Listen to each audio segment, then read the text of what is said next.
मैं पूरे 800 किलो का एक बेहद मोटा और बेतरतीब आदमी था। फिर भी मेरी शादी एक बेहद खूबसूरत शांत स्वभाव वाली महिला अधिकारी से हो गई। लेकिन शादी के 3 साल बाद तक उसने मुझे अपनी एक उंगली तक छूने नहीं दी। मुझे लगा कि वो सिर्फ मेरे मोटापे से नफरत करती है, इसलिए मेरे साथ इतना ठंडा व्यवहार करती है। लेकिन एक दिन मैंने उसे उसके बचपन के दोस्त के साथ हाथ पकड़कर मार्केट में घूमते और गाल से गाल मिलाकर फोटो खिंचवाते देखा। तब मुझे समझ आया कि उसने मुझसे शादी प्यार की वजह से नहीं की थी, बल्कि सिर्फ अपने दादाजी का एहसान चुकाने के लिए की थी। इसलिए जब उसकी माँ ने फिर से मुझे मोटा कहकर ताना मारा और चाहा कि उसकी बेटी और उसका बचपन का दोस्त IVF करवाएं, तब मैंने तय कर लिया कि अब और नहीं सहूंगा। अगर आपको वही अपना दामाद बनाना है तो ठीक है, मैं आप सबकी इच्छा पूरी कर देता हूँ, मैं डिवोर्स लेता हूँ। मेरी ये बात सुनते ही सास पहले तो चौंक गई, फिर उसकी आंखों में चमक आ गई। तुम सच कह रहे हो? मैं सिर हिलाने ही वाला था कि अगले ही पल पत्नी का चेहरा एकदम बदल गया। उसने मेरा हाथ पकड़कर मुझे खड़ा किया। तुम क्या बकवास कर रहे हो माँ? ये हम दोनों के बीच की बात है, आपको इसकी चिंता करने की जरूरत नहीं है। इतना कहकर वो मुझे अपने मायके से बाहर ले आया। काफी दूर आने के बाद वो रुकी, भौहें सिकोड़कर मेरी तरफ देखा। उसके चेहरे पर हल्की सी इरिटेशन साफ दिखाई दे रही थी। तुम फिर क्या उल्टी सीधी बातें कर रहे हो? मैं बकवास नहीं कर रहा, मैं सीरियस हूँ। वो कुछ पल चुप रही, काफी देर तक मुझे देखती रही, फिर बोली, मैंने दादाजी से वादा किया था कि मैं तुमसे शादी करूंगी और मैं अपना वादा निभाऊंगी। मैंने कभी तुमसे डिवोर्स लेने के बारे में नहीं सोचा। उसकी ये बात सुनकर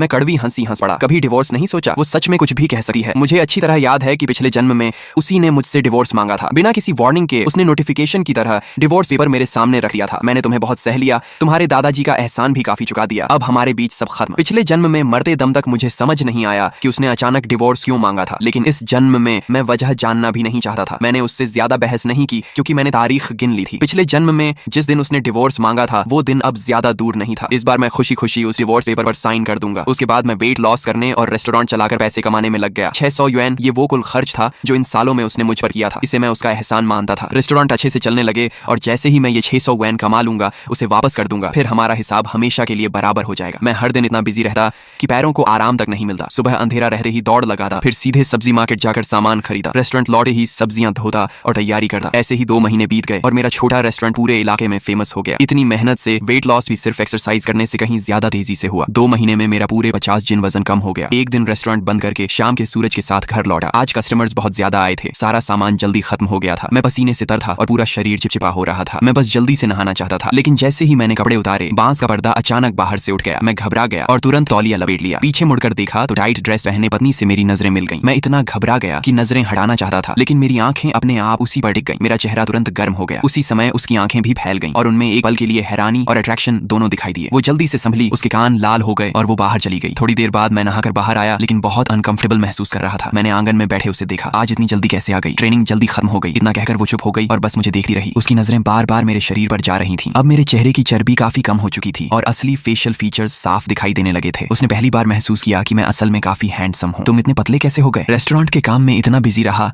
कि पता ही नहीं चला कब वेट कम हो गया। अचानक हम दोनों के बीच अजीब सी खामोशी छा गई। मैंने सिर झुकाकर कहा, मैं नहा चुका हूँ, अब तुम नहा लो। उसके बाथरूम में जाने के बाद मैंने ठंडे पानी से चेहरा धोया ताकि चेहरे की गर्मी कम हो जाए। आज उसने सामान्य से काफी ज्यादा देर तक नहाया। जब तक मैं कमरे में बैठकर रेस्टोरेंट का पूरा हिसाब खत्म कर चुका, तब जाकर वो बाहर आई। मैं पैसे गिनने में इतना मग्न था कि मुझे पता ही नहीं चला वो कब मेरे पीछे आकर खड़ी हो गई। तभी मेरे कानों में उसकी हल्की हंसी सुनाई दी। लगता है तुम्हारा रेस्टोरेंट काफी अच्छा चल रहा है। मैं चौंक गया और तुरंत अकाउंट बुक बंद कर दी। हाँ ठीक ठाक है, लेकिन सच तो ये था कि बिजनेस बहुत अच्छा चल रहा था। सिर्फ 2 महीने में कॉस्ट निकालने के बाद और पॉन शॉप से अपना पेंडेंट छुड़ाने के पैसे निकालकर भी मैंने 150 युएन 6 माओ 3 फेन का साफ प्रॉफिट कमा लिया था। अब सिर्फ 429 युएन 3 माओ 7 फेन और कमाने थे, फिर उसका पूरा एहसान चुका देता। मेरी आंखों में अब पहले जैसी उदासी नहीं बल्कि उम्मीद की चमक थी। उसने भी ये बदलाव महसूस किया और धीमी आवाज में बोली, वो क्या अब हमें एक बच्चा नहीं कर लेना चाहिए? उसे लगा था कि ये बात सुनकर मैं खुश हो जाऊंगा, लेकिन उसका मतलब समझते ही मेरा चेहरा सख्त हो गया। मैंने बिना सोचे मना कर दिया, रहने दो, मैं हर दिन बहुत बिजी रहता हूँ और तुम्हें भी ट्रेनिंग करनी होती है। अगर बच्चा हो गया तो बहुत परेशानी होगी। इतना कहकर मैंने अकाउंट बुक उठाई और बाहर जाने लगा। मैं सुबह बहुत जल्दी उठ जाता हूँ, कहीं तुम्हारी नींद न खराब हो जाए, इसलिए मैं बगल वाले कमरे में सो जाऊंगा। जो महिला ऑफिसर अब तक अपने पति को पास भी नहीं आने देती थी, पहली बार उसके मन में थोड़ा लगाव पैदा हुआ था, लेकिन उसे सीधा इनकार मिल गया। उसका चेहरा थोड़ा उतर गया। उसने मेरा हाथ पकड़ लिया। मेरा कोई और मतलब नहीं था। अगर तुम मेरे साथ बच्चा नहीं चाहते तो ठीक है, लेकिन पति पत्नी अलग अलग कमरों में सोएं, ये कैसी बात हुई? मैं भी सुबह जल्दी उठी हूँ, मुझे कोई परेशानी नहीं होगी। मैंने होंठ भींच लिए और फिर कुछ नहीं कहा। उसके बाद कुछ समय तक रेस्टोरेंट का बिजनेस और अच्छा होता गया। मैंने एक हेल्पर भी रख लिया। मेरे और उसके रिश्ते भी पहले से काफी बेहतर हो गए। मैं हर दिन थोड़ा थोड़ा पतला होता गया और उसका व्यवहार भी पहले से ज्यादा नरम और केयर करने वाला हो गया। खाली समय में वो रेस्टोरेंट आकर मुझे घर ले जाती। यहाँ तक कि एक दिन वो मुझे नए डिपार्टमेंट स्टोर भी ले गई और बोली कि मेरे लिए गोल्ड रिंग खरीदना चाहती है। हमारी शादी बहुत जल्दी में हुई थी। अब सब लोग वेडिंग रिंग पहनते हैं तो हम भी पहनकर देखें। अगर मैं कहूँ कि मेरा दिल बिल्कुल नहीं डोला तो वो झूठ होगा। पिछले जन्म में मैं ऐसी ही पत्नी का सपना देखा था, लेकिन मेरे अंदर बची हुई थोड़ी सी समझदारी ने मुझे फिर होश में ला दिया। मैंने सिर हिलाया। मुझे ज्वेलरी पहनना पसंद नहीं है। इस जन्म में मैं खुद को पिछले जन्म की तरह उसी गड्ढे में दोबारा गिरने नहीं दूंगा। 3 दिन बाद 23 सितंबर आने वाला था। यही वो दिन था जब पिछले जन्म में उसने बिना किसी वार्निंग के मुझसे डिवोर्स मांगा था। इस बार मैं वही गलती दोबारा नहीं दोहराऊंगा। 22 सितंबर की शाम मैं रेस्टोरेंट के किचन में सफाई कर रहा था। बस आखिरी कस्टमर के खाना खत्म करने का इंतजार था, फिर शॉप बंद करने वाला था। तभी वो कस्टमर खाना खाकर उठा, लेकिन 2 कदम चलते ही अचानक बेहोश होकर गिर पड़ा। मैं घबरा गया और तुरंत स्टाफ के साथ मिलकर उसे सबसे नजदीकी हॉस्पिटल पहुंचाया। अच्छी बात यह रही कि कोई बड़ा खतरा नहीं हुआ। जब उसके फैमिली मेंबर्स आ गए और मैंने पूरी बात समझा दी, तब मैं स्टाफ से अलग होकर घर लौटने लगा। लेकिन जैसे ही मुड़ा, वहीं का वहीं रुक गया। मैंने देखा कि मेरी पत्नी का बचपन का दोस्त बिना किसी झिझक के सबके सामने उसे आधा गले लगाए हुए गायनिकोलॉजी डिपार्टमेंट से बाहर निकल रहा था। वो गायनिकोलॉजी डिपार्टमेंट में क्या करने आई थी और उसका बचपन का दोस्त यहाँ क्यों था, पता नहीं क्यों। मैं चुपचाप उनके पीछे चल पड़ा। हॉस्पिटल से बाहर तक उनका पीछा करता रहा। तभी हवा के साथ उस आदमी की आवाज मेरे कानों तक पहुंची, तुम चिंता मत करो, ये बच्चा पैदा होने के बाद उसकी जिम्मेदारी मैं उठाऊंगा। ये सुनते ही मेरा दिमाग पूरी तरह सुन्न हो गया, कानों में सिर्फ भनभनाहट रह गई। अचानक सारी बातें आपस में जुड़ गईं। तभी मुझे एहसास हुआ कि पिछले जन्म में भी लगभग इसी समय उसने मुझसे डिवोर्स मांगा था। जो बात अब समझ नहीं आई थी, आज सब साफ हो गया। पिछले जन्म में उसने डिवोर्स इसलिए मांगा था क्योंकि वो किसी दूसरे आदमी के बच्चे की मां बनने वाली थी और जल्दी से उससे शादी करना चाहती थी। मेरे सीने में दबा हुआ दर्द अचानक फूट पड़ा। मुझे लगा था कि मैंने खुद को इस दिन के लिए तैयार कर लिया है, लेकिन सच सामने आते ही ऐसा लगा जैसे मेरे ऊपर बिजली गिर गई हो। पूरे शरीर का खून जैसे जम गया। मैंने कभी नहीं सोचा था कि उसके जैसे कैरेक्टर वाली इंसान शादी के रहते ऐसा काम कर सकती है। ऐसा लगा जैसे किसी ने मेरे सीने पर जोर से हथौड़ा मार दिया हो। मैं सीधा उनके सामने गया और ठंडे चेहरे से पूछा, तुम्हारी बात का क्या मतलब है? दोनों एकदम चौंक गए। वो आदमी तुरंत उसके सामने आकर खड़ा हो गया और सख्त आवाज में बोला, जो कहना है मुझसे कहो। पत्नी ने भौहें सिकोड़ ली, तुरंत उसका हाथ पकड़ लिया और मुझे देकर सावधानी से बोली, पहले शांत हो जाओ। उसका सिर्फ इतना सा एक्शन मेरे दिल में सुई की तरह चुभ गया। सचमुच पिछले कुछ समय से जो उसका प्यार और केयर मुझे मिल रहा था, वो सब सिर्फ दिखावा था। जब असली वक्त आया, उसके दिल में हमेशा किसी और की जगह थी। मैंने अभी कुछ किया भी नहीं था और वो पहले से ही मुझसे बचाव करने लगी थी। मैं कुछ कह पाता उससे पहले पीछे से नर्स दौड़ती हुई आई और बोली, पेशेंट के फैमिली मेंबर कौन है? आपकी रिपोर्ट यहीं छूट गई है। उसने मेरी तरफ गहरी नजर से देखा और बोली, मैं थोड़ी देर में लौटकर तुम्हें सब समझाऊंगी। इतना कहकर वो वापस अंदर चली गई। तभी वो आदमी मेरे सामने आया और हल्की मुस्कान के साथ बोला, जीजा जी सॉरी। मैं भौहें सिकोड़कर उसकी बात समझ ही रहा था कि वो अचानक एक कदम पीछे हटा और जोर से चिल्लाया, जीजा जी आपने मुझे क्यों धक्का दिया? अगले ही पल वो सीधा सीढ़ियों से नीचे लुढ़क गया। उसके सिर से बहुत सारा खून बहने लगा। मेरी सांस जैसे रुक गई। तभी अगले ही पल पत्नी की गुस्से से भरी आवाज मेरे कानों में गूंज उठी। वो दौड़कर खून में पड़े गू शुहेंग को उठाने लगी और उसे लेकर हॉस्पिटल के अंदर भाग गई। 2 घंटे बाद इमरजेंसी रूम का दरवाजा खुला। व्हाइट कोट पहने डॉक्टर बाहर आया और लंबी सांस लेकर बोला, जान को कोई खतरा नहीं है, लेकिन दिमाग में ब्लड क्लॉट है, आगे ध्यान से ऑब्जर्वेशन करना होगा। उसी समय अंदर से गू शुहेंग की आवाज भी सुनाई दी। मैं कॉरिडोर में खड़ा था। मेरा चेहरा पूरी तरह सफेद पड़ चुका था। मेरा गला भर आया था। मेरे मन में सिर्फ एक ही बात घूम रही थी, मैंने उसे धक्का नहीं दिया। लेकिन सू मेंग्याओ मेरी एक बात भी सुनने को तैयार नहीं थी। उसकी आंखें बर्फ जैसी ठंडी थी। वो मुझे घूरते हुए बोली, शेन यीफेंग, मुझे लगा था तुम बदल गए हो, लेकिन तुम आज भी वैसे ही हो। अभी शुहेंग जिस इंसान की जिम्मेदारी लेने की बात कर रहा था, वो मैं नहीं थी। उसका काफी समय पहले एक्सीडेंट की वजह से किसी और से बचा हो गया था और आगे उस बच्चे को हम दोनों मिलकर पालने वाले थे। लेकिन तुम्हारा दिल इतना निर्दयी कैसे हो सकता है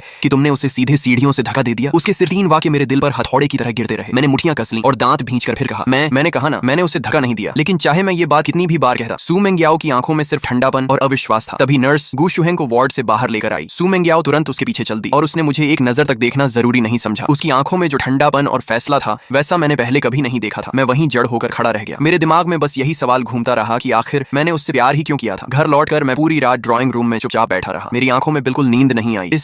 उस दौर में कहीं भी सीसीटीवी नहीं था, इसलिए कोई भी मेरी बेगुनाही साबित नहीं कर सकता था। बाहर पूरी तरह सुबह होने के बाद ही मैं उठा, मुंह धोया और जल्दी जल्दी रेस्टोरेंट के लिए निकल गया। चाहे कुछ भी हो, रेस्टोरेंट तो खोलना ही था। लेकिन मैंने कभी नहीं सोचा था कि उसी दिन गू शुहेंग की मां लोगों को लेकर सीधे मेरे रेस्टोरेंट पर आ धमकेगी और सब कुछ तोड़ फोड़ देगी। वो जमीन पर बैठ गई और जोर जोर से चिल्लाने लगी, ये मोटा आदमी एक मर्डरर है, इसने मेरे बेटे को लगभग मार ही डाला था। ऐसे आदमी के रेस्टोरेंट का खाना खाने की हिम्मत तुम लोगों में कैसे है? अगर इसका मूड खराब हो गया तो पता नहीं कब चाकू उठाकर किसी को मार डाले। उसकी बात सुनते ही सारे कस्टमर्स डर कर भाग गए। उसके बाद कोई भी मेरे रेस्टोरेंट में खाना खाने नहीं आया। जिस रेस्टोरेंट को मैंने दिन रात मेहनत करके खड़ा किया था, वो एक ही रात में ऐसी जगह बन गया जिससे हर कोई दूर भागने लगा। मैंने स्टाफ को सैलरी देकर घर भेज दिया और अकेले ही टूटी फूटी शॉप को साफ किया। फिर थके हुए शरीर को घसीटते हुए घर पहुंचा। सू मेंग्याओ पहले से डाइनिंग टेबल पर बैठी मेरा इंतजार कर रही थी। उसने काफी देर तक ठंडी नजरों से मुझे देखा और फिर पहला वाक्य यही कहा, सब लोग चले गए? फिर उसने शांत आवाज में कहा, पहले तुमने डिवोर्स की बात की थी, अब मैं मान गई हूँ। अपना मैरिज सर्टिफिकेट ले आओ, कल सुबह हम दोनों आर्मी में जाकर डिवोर्स रिपोर्ट जमा करेंगे। इतना कहकर उसने मेरे सामने डिवोर्स एप्लीकेशन रख दी। मेरी सांस हल्की सी रुक गई। उस पेपर पर लिखे बड़े बड़े शब्दों को देखकर भी इस बार मेरे दिल में ज्यादा हलचल नहीं हुई। पिछले जन्म की वही डिवोर्स एप्लीकेशन आखिर इस जन्म में भी मेरे सामने आ ही गई। मैं खुद पर हल्का सा मुस्कुराया। शायद यही होना था। जिस दिन मैं दोबारा जन्म लेकर लौटा था, उसी दिन मैंने उसे छोड़ने का फैसला कर लिया था। काफी देर बाद मैंने शांत होकर सिर हिलाया। ठीक है, मेरी इतनी आसानी से हामी भरने पर सू मेंग्याओ की आंखों में हैरानी की एक झलक दिखाई दी। शायद उसने कभी नहीं सोचा था कि मैं इतनी आसानी से मान जाऊंगा। अगली सुबह हम दोनों तय समय पर आर्मी ऑफिस पहुंचे और डिवोर्स रिपोर्ट जमा कर दी। पिछले जन्म की तरह इस बार कोई मुश्किल नहीं हुई। डिवोर्स सर्टिफिकेट उम्मीद से भी ज्यादा आसानी से बन गया। रजिस्ट्रेशन ऑफिस से बाहर निकलते ही सू मेंग्याओ ने मेरी तरफ देखकर कहा, फैमिली क्वार्टर वाला घर तुम ही रख लो, मैं बाहर शिफ्ट हो जाऊंगी। मैंने हाथ में पिछले जन्म जैसा ही डिवोर्स सर्टिफिकेट पकड़ा हुआ था। मैंने सिर हिलाकर कहा, नहीं, अब मैं वहां नहीं रहूंगा। मैं अब तुम्हारा फैमिली मेंबर नहीं हूँ, इसलिए तुम्हारे घर में रहने का कोई हक भी नहीं है। सू मेंग्याओ ने भौहें सिकोड़कर पूछा, फिर तुम कहाँ जाओगे? मैंने बिना झिझक जवाब दिया, गांव वापस। इतना कहकर मैं भारी कदमों से वहां से चला गया। गू शुहेंग की मां ने रेस्टोरेंट की ऐसी हालत कर दी थी कि उसे चलाना नामुमकिन हो गया था, इसलिए मुझे उसे बंद करना पड़ा। आखिर में मेरी हालत भी पिछले जन्म से ज्यादा अच्छी नहीं निकली। पहले मेरा इरादा बस स्टेशन जाकर गांव की टिकट खरीदने का था, लेकिन जब मैं रेलवे स्टेशन के पास से गुजरा तो अचानक मुझे मुझे लू जियान की याद आ गई, जिसने कुछ समय पहले मुझे नर्स सिटी में काम और डेवलपमेंट का मौका दिया था। गांव लौटकर पिछले जन्म की तरह बेकार जिंदगी बिताने से अच्छा था कि मैं एक नई जगह जाकर नई शुरुआत करूं, जहां कोई मुझे जानता तक ना हो। मैं वापस फैमिली क्वार्टर लौटा। लू जियान का कॉन्टैक्ट ध्यान से संभाल कर रख लिया, फिर अकाउंट बुक निकालकर सारे पैसे गिने। रेस्टोरेंट से मैंने कुल 670 युएन, 8 माओ 6 फेन कमाए थे। इनमें से 600 युएन सू मंग्याओ को लौटाने के लिए काफी थे और बचे हुए करीब 70 युएन से मैं नर्स सिटी की ट्रेन टिकट खरीद सकता था। अब मेरा वेट पहले से काफी कम हो चुका था, इसलिए सामान बांधते समय मैं सिर्फ वही कपड़े साथ ले गया जो अब मुझे फिट आते थे। बाकी सारे कपड़े बांधकर स्क्रैप में बेच दिए, जिससे 10 युएन और मिल गए। आखिर में मेरा सामान इतना कम बचा कि एक ही बैग में सब आ गया। बैग उठाकर जब मैं कमरे से बाहर निकला तो आखिरी बार पूरे आंगन को देखा। पिछले जन्म में मैं सोचता था कि यही मेरा हमेशा का घर होगा। डिवोर्स के बाद भी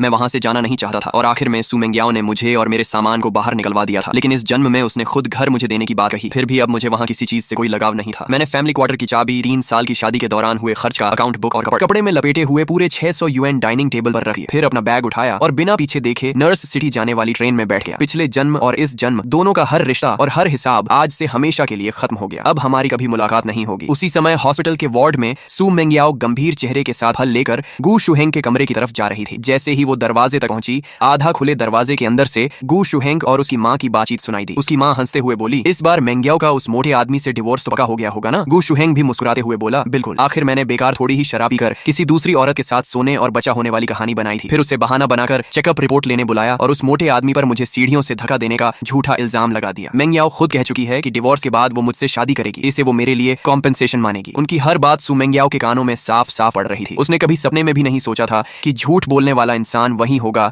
जिसके साथ वो बचपन से बड़ी हुई थी। गुस्से में उसने दरवाजा जोर से खोल दिया। उसके चेहरे पर आग बरस रही थी। सिर्फ मुझे धोखा देने के लिए तुम लोगों ने एक इंसान की जिंदगी को दांव पर लगा दिया। उसके दिल का गुस्सा फट पड़ा। उसका मन कर रहा था कि वहीं उन माँ बेटे को खत्म कर दे, लेकिन तभी उसकी जेब में रखा डिवोर्स सर्टिफिकेट जलते लोहे की तरह उसके सीने को चुभने लगा। सू मेंग्याओ का पूरा शरीर कांप उठा और उसकी आंखें तुरंत लाल हो गईं। तो सच में उसने मुझ पर झूठा इल्जाम लगाया था। तभी उसे मेरी वो बात याद आई कि मैं गांव लौट रहा हूँ। नहीं, उसे जाने नहीं देना चाहिए। उसने फल वहीं फेंके और बिना पीछे देखे हॉस्पिटल से भागती हुई घर पहुंची। लेकिन जैसे ही उसने दरवाजा खोला, पूरा घर खामोश था। मेरी हर चीज वहां से गायब हो चुकी थी। टेबल पर सिर्फ घर की चाबी, कपड़े में बंधे पैसे और एक अकाउंट बुक रखा था। कांपते हाथों से उसने अकाउंट बुक खोला। उसमें शादी के 3 सालों के दौरान उसने मुझ पर खर्च किए गए हर एक युएन का हिसाब लिखा था। आखिर में मेरी लिखी हुई एक लाइन थी, सू मेंग्याओ, पूरे 600 युएन, एक भी फेन कम नहीं, तुम्हें लौटा रहा हूँ। आज से हमारा कोई लेना देना नहीं रहा। वो भागकर रेस्टोरेंट पहुंची, लेकिन रेस्टोरेंट पहले ही बंद हो चुका था। उसे लगा मैं गांव लौट गया हूँ, इसलिए वो उसी रात गांव भी पहुंच गई। लेकिन वहां भी मैं नहीं था। किसी को नहीं पता था कि मैं कहाँ गया हूँ। सू मेंग्याओ ने मुझे बहुत लंबे समय तक ढूंढा, लेकिन उसे मेरी कोई खबर कभी नहीं मिली। साल 1988 में नर्स सिटी का यूएमिंग रेस्टोरेंट में इस बार सू मेंग्याओ ट्रेनिंग एक्सचेंज के लिए नर्स सिटी आई थी। काम खत्म होने के बाद उसकी महिला साथी वेनजंग जिद करके उसे यहाँ लाई और बोली, मेंग्याओ, इस रेस्टोरेंट का मालिक सिर्फ खाना ही नहीं बल्कि लुक्स और पर्सनैलिटी में भी किसी फिल्म स्टार से कम नहीं है। यकीन मानो, यहाँ आकर तुम्हें बिल्कुल पछतावा नहीं होगा। आखिरकार सू मेंग्याओ उसकी बात मानकर यूनकाई यूएमिंग रेस्टोरेंट आ गई। एक एक करके सारे डिशेस प्राइवेट रूम में आने लगे। वेनजंग तो बड़े मजे से खाने लगी, लेकिन सू मेंग्याओ ने बस यूं ही एक और खाया। अगले ही पल उसकी आंखें फैल गईं। उसे इन व्यंजनों में एक बेहद जाना पहचाना स्वाद महसूस हुआ। उसके मन में अचानक एक शक पैदा हुआ। उसने तुरंत चॉपस्टिक्स नीचे रखी और कहा, क्या मैं आपके बॉस से मिल सकती हूँ? वेटर के बाहर जाते ही वेनजंग मुस्कुराकर उसे छेड़ते हुए बोली, अरे मेंग्याओ, आखिर तुम्हारे दिल में भी किसी के लिए जगह बन ही गई। लेकिन सू मेंग्याओ ने उसकी बात पर ध्यान नहीं दिया। उसकी नजर लगातार दरवाजे पर टिकी रही। कुछ ही देर बाद दरवाजा खुला और अंदर एक लंबा, स्मार्ट और बेहद हैंडसम आदमी आया। सू मेंग्याओ तुरंत खड़ी हो गई। वह सामने खड़े आदमी को अवाक होकर देखने लगी। उसकी आंखों में सिर्फ हैरानी थी। उधर मैंने भी उसे देखते ही हल्की सी हैरानी महसूस की। इतने साल बाद अपनी एक्स वाइफ से फिर मुलाकात होगी, मैंने कभी नहीं सोचा था। लेकिन अब बहुत समय बीत चुका था। पुरानी बातों में उलझे रहने का कोई मतलब नहीं था। मैं कुछ पल चुप रहा, फिर अंदर जाकर मुस्कुराते हुए बोला, बहुत समय बाद मिले सू मेंग्याओ। सू मेंग्याओ सामने खड़े पहले से कहीं ज्यादा हैंडसम हो चुके मुझे जटिल भावों से देखती रही। वह 5 साल तक मुझे ढूंढती रही थी, लेकिन कभी नहीं सोचा था कि मुलाकात यहाँ होगी। उसने गहरी सांस लेकर कहा, बहुत समय बाद। वेनजंग को भी हैरानी हुई कि सू मेंग्याओ रेस्टोरेंट के मालिक को पहले से जानती है। वह हंसते हुए बोली, अच्छा, तो इसलिए तुम बॉस से मिलने की जिद कर रही थी। लगता है खाने का स्वाद पहचान गई थी। उसकी बात सुनकर मुझे भी सब समझ आ गया। मैं मन ही मन मुस्कुरा दिया। तो बात ये थी, इतने साल बाद भी वह मुझे नहीं भूली थी। मुझे थोड़ा अजीब लगा। शायद इंसान हमेशा उसी को याद रखता है जिसे वह खो देता है। इन सालों में बिजनेस करते करते मैं पहले जैसा भावुक नहीं रहा था। अब मैं अपनी फीलिंग्स चेहरे पर नहीं आने देता था। मैं मुस्कुराकर बोला, आज सच में बड़ा संयोग है। आज का पूरा बिल मेरी तरफ से। अगर और कुछ खाना हो तो वेटर से कह देना। मुझे अभी थोड़ा काम है, मैं चलता हूँ। वेनजंग कुछ कहने ही वाली थी कि सू मेंग्याओ ने पहले ही पूछ लिया, क्या आज काम खत्म होने के बाद थोड़ी देर बात कर सकते हैं? वेनजंग ने भौहें उठाकर सू मेंग्याओ की तरफ देखा। उसे लगा कहीं मेंग्याओ को रेस्टोरेंट के बॉस से प्यार तो नहीं हो गया। उसे पहले से पता था कि सू मेंग्याओ का डिवोर्स हो चुका है और उसके बाद उसने दोबारा शादी से हमेशा इनकार कर दिया था। हर बार जब भी उसे किसी मैच मेकिंग प्रोग्राम में ले जाने की कोशिश होती, वह मना कर देती थी। अब जाकर वेनजंग को वजह समझ आई। सू मेंग्याओ उसकी नजरों का मतलब समझ रही थी। अगर पहले की बात होती तो वह उसे तुरंत कोहनी मार देती, लेकिन इस समय मेरे अलावा उसके लिए कुछ भी ज्यादा जरूरी नहीं था। उसकी बात सुनकर मैंने मन ही मन ठंडी हंसी हंसी। अब हमारे बीच बात करने लायक बचा ही क्या था? लेकिन मेरे चेहरे पर कुछ नहीं आया। मैं पहले की तरह शांत रहा और बोला, शायद आज नहीं हो पाएगा, घर पर थोड़ा जरूरी काम है। उसी समय रेस्टोरेंट का मैनेजर जल्दी से मेरे पास आया और धीरे से बोला, बॉस, टेबल नंबर 58 पर एक कस्टमर। उसकी बात सुनकर मैंने भौहें सिकोड़ ली। मैंने सू मेंग्याओ और वेनजंग को इशारे से माफी मांगी और वहां से चला गया। मेरे जाते ही वेनजंग मुस्कुराकर बोली, अब समझ आया कि तुम मैच मेकिंग में क्यों नहीं जाती थी। दिल में पहले से कोई था। वैसे भी बॉस जैसा आदमी हो तो किसी और को कौन पसंद करेगा? इतनी अच्छी बॉडी और इतना हैंडसम चेहरा आराम से कैसे टीवी स्टार बन सकता है। सू मेंग्याओ ने उसकी तरफ देखा और शांत आवाज में कहा, वह मेरा एक्स हस्बैंड है। वेनजंग की आंखें फैल गईं। क्या वह तुम्हारा एक्स हस्बैंड कैसे हो सकता है? तुम्हारा एक्स हस्बैंड तो बहुत मोटा था ना। सू मेंग्याओ ने आंखें सिकोड़कर पूछा, तुम्हें मेरे एक्स हस्बैंड के बारे में कैसे पता? असल में वेनजंग मेरे जाने के 1 साल बाद दूसरे यूनिट से हमारे ऑफिस में आई थी। नियम के हिसाब से उसे मेरे बारे में कुछ भी पता नहीं होना चाहिए था। वेनजंग तुरंत चुप हो गई। उसे समझ आ गया कि उससे गलती हो गई है। वह झेंपते हुए बोली, बस लोगों को बातें करते सुना था। सू मेंग्याओ ने पूछा, कौन लोग? वेनजंग समझ गई कि अब बात छिप नहीं सकती, इसलिए सच बता दिया। कुछ साल पहले जब हम कैपिटल हॉस्पिटल गए थे तब मैंने कुछ नर्सेस को बातें करते सुना था, इसी वजह से मुझे पता चला। यह सुनते ही सू मेंग्याओ की भौहें और सिकुड़ गईं। कैपिटल हॉस्पिटल का नाम सुनते ही उसके मन में अनगिनत सवाल उठने लगे। क्या फिर से गू शुहेंग कोई चाल चल रहा था या सिर्फ नर्सेस की गॉसिप थी? उसने गंभीर होकर पूछा, अच्छी तरह सोचो, क्या उन नर्सेस में कोई गू शुहेंग नाम का भी था? एक बार सांप के काटने के बाद इंसान रस्सी से भी डर जाता है। गू शुहेंग की चालें आज तक उसके मन में बसी हुई थी। अगर उसकी वजह से गलतफहमी न हुई होती तो हम दोनों 5 साल तक अलग नहीं रहते। ये सोचते ही उसका चेहरा और भारी हो गया। वेनजंग ने उसे इतना गंभीर देखा तो ध्यान से याद करने लगी। वह बोली, मुझे याद है जब हम मिशन से लौटे थे तो कुछ युवा नर्सेस तुम्हें देखकर बात कर रही थी कि तुम्हारा कोई बॉयफ्रेंड है या नहीं। तभी एक मेल नर्स ने कहा कि तुम्हारा डिवोर्स हो चुका है।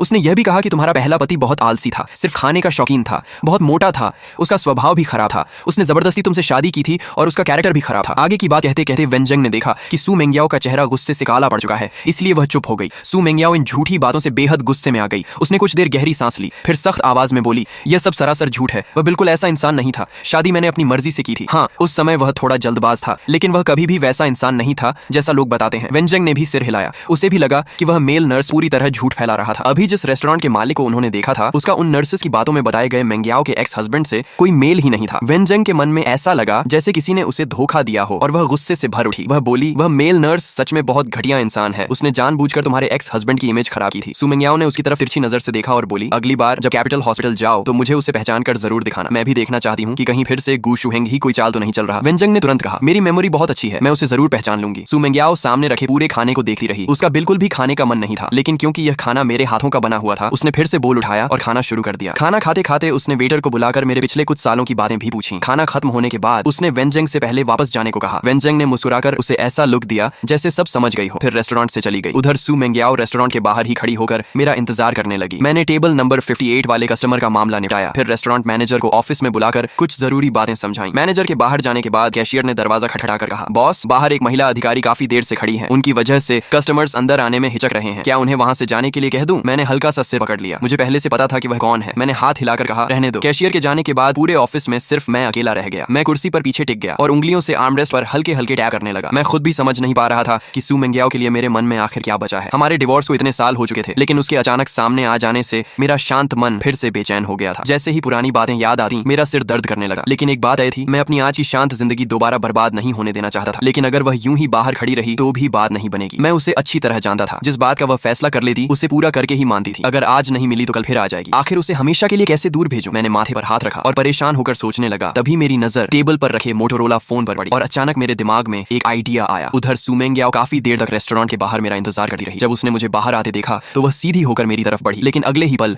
उसके कदम रुक गए। उसकी आंखें सामने ही जम गईं और उसकी मुट्ठियां कस गईं। उसने देखा कि मैं मुस्कुराते हुए एक बेहद खूबसूरत और शांत स्वभाव वाली युवा लड़की की तरफ बढ़ा। मैंने हंसते हुए उसका हाथ पकड़ लिया और प्यार से कहा, टैंग टैंग, तुम बिल्कुल टाइम पर आई हो। बताओ आज कहाँ घूमने चलें? वह लड़की भी मुस्कुराकर मेरे हाथ से बैग लेते हुए बोली, चलो मैं तुम्हें नर्स सिटी के नए मॉल में घुमाती हूँ। सू मेंग्याओ वहीं खड़ी हमें हंसते बात करते दूर जाते हुए देखती रह गई। उसके मुंह में कड़वाहट भर गई। उसने मन ही मन सोचा तो अब उसकी जिंदगी में कोई और आ चुकी है। उसकी आंखों की चमक बुझ गई और वह उदास होकर वहां से चली गई। लेकिन उसे क्या पता था कि उसके जाते ही रेस्टोरेंट के कैशियर ने तुरंत काउंटर पर रखे लैंडलाइन से मुझे फोन किया और बोला, बॉस वह चली गई। ये सुनते ही मैंने राहत की सांस ली और तुरंत उस लड़की का हाथ छोड़ दिया। मैंने कहा, ठीक है समझ गया, तुम अपना काम करो। फोन रखते ही लड़की ने नाराज होकर मेरी तरफ देखा और बोली, पता है तुम्हारी इस हरकत को क्या कहते हैं? काम निकलते ही पहचानना बंद कर देना। मैंने उसकी तरफ देखा, मोटोरोला पॉकेट में रखा और मुस्कुरा कर कहा, कैसी बातें कर रही हो? मैंने तो तुम्हें शुरू से ही एक ड्रामा करने के लिए बुलाया था। वह लड़की लू जीवन की भतीजी लू टंगटांग थी। कुछ समय पहले ही वह विदेश से वापस आई थी। लू जीवन ने मुझसे कहा था कि कुछ दिनों तक उसका ख्याल रखूं। लू टंगटांग ने मुस्कुराना बंद किया, भौहें उठाई और बोली, तो वह औरत तुम्हारी एक्स वाइफ थी? मुझे तो वह कुछ खास नहीं लगी। मैंने मुस्कुराकर कहा, ठीक है, आज मेरी हेल्प करने के लिए थैंक्स। अगली बार मैं तुम्हें खाना खिलाऊंगा। अब मुझे थोड़ा काम है, मैं चलता हूँ। इतना कहकर मैं मुड़ने लगा, लेकिन लू टंगटांग मुस्कुराते हुए फिर मेरे पास आ गई और उम्मीद भरी नजरों से बोली, तो क्या मैं कभी तुम्हारे हाथ का बनाया खाना खा सकती हूँ? मैंने बिना सोचे कहा, बिल्कुल। वह तुरंत खुश होकर बोली, तो अभी? मैं एक पल के लिए रुक गया और बेबस होकर उसकी तरफ देखने लगा। मेरा चेहरा देखकर वह जल्दी से बोली, ठीक है, तो कल मैं बिल्कुल फ्री हूँ। मैंने सिर हिलाया, ठीक है, कल यूनकाई यूएमिंग रेस्टोरेंट में मिलते हैं। लू टंगटांग की आंखों में हल्की सी निराशा झलक गई। उसे लगा था कि मैं उसे अपने घर बुलाऊंगा, लेकिन उसने ज्यादा जिद नहीं की। उसे डर था कि कहीं मैं मना न कर दूं, इसलिए उसने मुस्कुराकर हाथ हिलाया और बोली, ठीक है, कल मिलते हैं, बाय। उससे विदा लेकर मैं नर्स सिटी वाले अपने घर लौट आया। इन सालों में मैंने नर्स सिटी में 10 से ज्यादा ब्रांचेस खोल ली थी। बेशक इसमें लू जीवान ने मेरी काफी मदद की थी। अब मैंने अच्छी खासी प्रॉपर्टी बना ली थी और यहाँ एक घर खरीदना मेरे लिए कोई मुश्किल बात नहीं थी। नहाकर मैं सोफा पर बैठ गया और फोन खोलकर वर्क मैसेजेस देखने लगा। तभी मेरी नजर एक नए मैसेज पर पड़ी और मेरी भौहें सिकुड़ गईं। मैसेज में में लिखा था, बॉस शेन, क्या कल शाम आप ग्वांगयू बिल्डिंग की टॉप फ्लोर पर बने रिवॉल्विंग रेस्टोरेंट में मेरे साथ डिनर करने का सम्मान देंगे? आपकी महिला बिजनेस पार्टनर जंग लाओ।